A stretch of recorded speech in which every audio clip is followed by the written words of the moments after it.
सोमवार को तवाघाट और लमारी के पास भारी भूस्खलन के चलते कैलाश मानसरोवर यात्रा मार्ग बाधित हो गया। इसके कारण कई यात्रियों के साथ पूर्व केंद्रीय मंत्री और भाजपा नेता मीनाक्षी लेखी भी रास्ते में फंस गई हैं। बीआरओ और जिला प्रशासन ने युद्ध स्तर पर राहत कार्य चलाते हुए तवाघाट मार्ग खोल दिया है, लेकिन लमारी में भारी मलबा और खराब मौसम के कारण रास्ता अभी तक नहीं खुल सका है।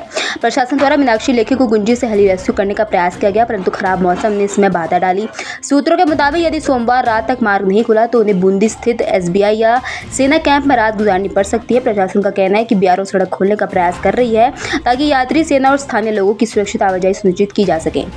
पिथौरागढ़ में त्रिस्तरीय पंचायत चुनाव की तैयारियां पूरी कर ली गई है। शांतिपूर्ण और निष्पक्ष चुनाव संपन्न कराने के लिए पुलिस प्रशासन ने सुरक्षा व्यवस्था को अंतिम रूप दे दिया है।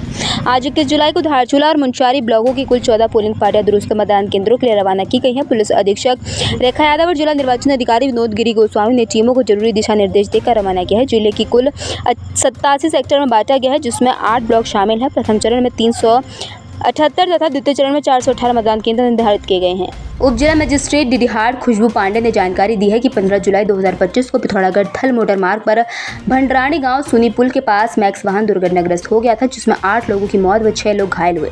जिला मजिस्ट्रेट पिथौरागढ़ द्वारा दुर्घटना के कारणों की मजिस्ट्रियल जांच के लिए उन्हें जांच अधिकारी नियमित किया गया है। इस संबंध में यदि किसी व्यक्ति के पास कोई जानकारी या साक्ष्य हो तो वो उप जिला मजिस्ट्रेट डीडीहाट या तहसील कार्यालय देवथल में विज्ञप्ति जारी होने के 10 दिन के भीतर प्रातः 10 से शाम 5 बजे तक किसी भी कार्य दिवस में उपस्थित होकर बयान दर्ज करा सकता है।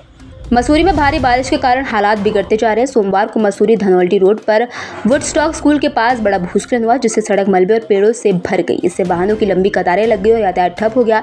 सूचना मिलते ही SDM कुमकुम जोशी के निर्देश पर रेस्क्यू और लोक निर्माण विभाग की टीम मौके पर पहुंची। 2 घंटे की मशक्कत के बाद JCB की मदद से मार्ग को साफ कर यातायात बहाल किया गया। SDM ने बताया कि बारिश और भूस्खलन प्रभावित इलाकों को लगातार निगरानी की जा रही है।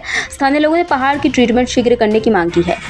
पहाड़ों में लगातार हो रही बारिश अब लोगों के लिए आफत बन रही है। बद्रीनाथ धाम के निकट कंचन नाला उफान पर आ गया, जिससे नाले का पूरा पानी सड़क पर बहने लगा। इस दौरान तीर्थ यात्रियों की गाड़ी भी सड़क पर फंस गई। तस्वीरों में देख सकते हैं कि किस तरीके से यात्रियों के वाहन और यात्री इस नाले के बहाव में फंसे हुए हैं। चमोली जोशीमठ मलारी बॉर्डर रोड के पास एक बार फिर से भारी भूस्खलन होने के चलते बापकुंड के समीप मार्ग बाधित हो गया। यहाँ तस्वीरों में देख सकते हैं कि किस तरह से पूरा पहाड़ भर-भराकर सड़क मार्ग पर गिर रहा है और पहाड़ी से मिट्टी का गुबार दिखाई दे रहा है। हालांकि बारिश थम गई है, लेकिन बारिश के बाद भी पहाड़ों में भूस्खलन की तस्वीरें सामने आ रही हैं। ऐसे में पहाड़ों में इस समय पंचायत चुनाव 24 जुलाई को होने हैं। ऐसे में समय पर मार्ग नहीं खुला तो दिक्कत हो सकती है, क्योंकि पहाड़ों में आने वाले 4 से 5 दिन मौसम विभाग ने बारिश का अलर्ट जारी किया है। भूस्खलन के चलते मार्ग बंद होने से नीति घाटी की आवाजाही पूरी तरह से बाधित हो गई है। उत्तराखंड में लगातार हो रही बारिश के चलते खांगरा क्षेत्र में बद्रीनाथ राष्ट्रीय राजमार्ग मलबा आने से बंद हो गया। मार्ग बाधित होने के कारण चारधाम यात्रा पर निकले यात्री और स्थानीय लोग फंसे हुए हैं। कई स्थानों पर हालत इतनी खराब हो गई है कि यात्रियों को बाइक छोड़कर जान बचाकर भागना पड़ा। मलबा और पत्थरों के चलते आवाजाही पूरी तरह ठप है। प्रशासन और लोक निर्माण विभाग की टीम मार्ग खोलने के प्रयास में जुटी है, लेकिन भारी बारिश और खराब मौसम के कारण राहत कार्यों में बाधा आ रही है। यात्रियों की परेशानी बढ़ चुकी है।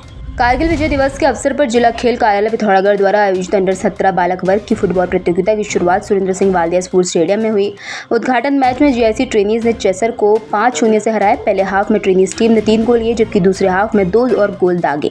चेसर टीम गोल नहीं कर सकी। प्रतियोगिता के उद्घाटन जिला क्रीड़ा अधिकारी अनुबिश ने खिलाड़ियों से परिचय लेकर किया। निर्णायक मंडल में मनोज पुनेठा, यतीश ओझा, चंद्र सिंह धामी सहित अन्य शामिल रहे। प्रतियोगिता में 10 टीमें भाग ले रही हैं और विजेता टीमों को शहीद स्मारक में जिलाधिकारी द्वारा सम्मानित किया जाएगा। पिथौरागढ़ के जिला निर्वाचन अधिकारी विनोद गोस्वामी ने त्रिस्तरीय पंचायत चुनाव सामान्य निर्वाचन 2025 को लेकर अति संवेदनशील मतदान केंद्रों की सुरक्षा व्यवस्था पर वीडियो कॉन्फ्रेंस के माध्यम से बैठक की। मुंशियारी विकास खंड के नामिक बूर्फ और मरतोली केंद्रों के लिए रवाना हो रही पीथरिंग पोलिंग पार्टियों की तैयारी की समीक्षा करते हुए उन्होंने बताया कि पहली बार है जब पोलिंग पार्टियां इन दुर्गम क्षेत्रों तक सड़क मार्ग से पहुंच रही है। सुरक्षा हेतु प्रत्येक टीम के साथ पुलिस दल और एक SDRF जवान तैनात किए गए हैं। ट्रांसशिपमेंट वाहन, सैटेलाइट फोन, मार्गों की निगरानी और आपात योजना की पूरी व्यवस्था की गई है। बैठक में CDO डॉक्टर दीपक सैनी सहित अन्य अधिकारी उपस्थित हैं। जनपद पर एक बेहतर विकल्प तथा राजनीति को एक आगामी पंचायत चुनाव में जनपद के विभिन्न क्षेत्रों से दावेदारी कर रहे पूर्व सैनिकों को पूर्व सैनिक संगठन का पूर्ण समर्थन मिलेगा। संगठन के उपाध्यक्ष मयूख भट्ट ने उनको शुभकामनाएं देते हुए कहा कि सैनिक नेतृत्व का अनुभव, निस्वार्थ भावना और अनुशासन समाज को नई दिशा में देने का सक्षम है। जहाँ भी पूर्व सैनिकों ने नेतृत्व किया है वहाँ विकास स्पष्ट रूप से दिखा है। संगठन ने सभी क्षेत्रों से दावेदार पूर्व सैनिकों की सूची तैयार कर उन्हें रणनीतिक सहयोग देने की योजना बनाई है। संगठन ने जनमानस से अपील किया है कि जैसे सैनिकों ने देश की रक्षा की है, वैसे ही अब वो समाज की सेवा को तत्पर हैं, अतः उन्हें समर्थन और सहयोग देने का सभी कर्तव्य करें। जय हिंद, नमस्कार, राम राम। आप सभी को जैसा कि पता है कुछ दिनों में हमारे ये पंचायती चुनाव हमारे सामने खड़े हैं, तो आप सभी से आग्रह करूंगा कि हमारे साथ में हमारे एक जो पूर्व सैनिक बहुत से क्षेत्रों से अपनी दावेदारी पेश कर रहे हैं, तो हमारा कर्तव्य बनता है कि अपने एक सैनिक को, अपने एक साथी को ज़रूर हम लोग सहयोग करें, साथ दें, ताकि इस रणनीति पे, इस राजनीति जो गलियारे हैं, इसमें आज पूर्व सैनिक भी अपनी अगर दावेदारी पेश करते हैं तो हमारा कार्य बनता है, हमारा कर्तव्य बनता है कि ऐसे पूर्व सैनिकों के ऐसे अपने साथियों को हम लोग अपना सहयोग जरूर प्रदान करें। रूरगढ़ के झबरेड़ थाना क्षेत्र में कोटवाल आलमपुर गांव के पास सोमवार सुबह एक तेज रफ्तार बाइक ने ट्रैक्टर बोगी को पीछे से टक्कर मार दी। हादसे में बाइक सवार शेखर की मौके पर ही मौत हो गई। शेखर फैक्ट्री में काम पर जा रहा था और हल्की बारिश हो रही थी। टक्कर इतनी जबरदस्त थी कि वो बाइक से उछलकर सड़क पर गिरा और गंभीर रूप से घायल हो गया। यह हादसा पास लगे सीसीटीवी कैमरे में कैद हो गया, जिसका वीडियो सोशल मीडिया पर वायरल हो रहा है। पुलिस ने शव को पोस्टमार्टम के लिए भेज दिया है। एसपी देहान शेखर सुयाल ने मामले की जाँच की पुष्टि की है। जो सीसीटीवी फुटेज आप दिखा रहे हैं, झबरेड़ा थाना क्षेत्र का मामला है और इसमें चलते ट्रैक्टर में पीछे से गाड़ी हिट हुई है। वो ऐसा प्रतीत होता है जैसे बारिश में स्किड किया हो। तो थाने के संज्ञान में ये बातें हैं। एक बार थाने से मैं अपडेट ले लूँगा और घटना हुई है, इसमें जो आगे लीगल कार्रवाई बनेगी उस हिसाब से आगे काम किया जाएगा।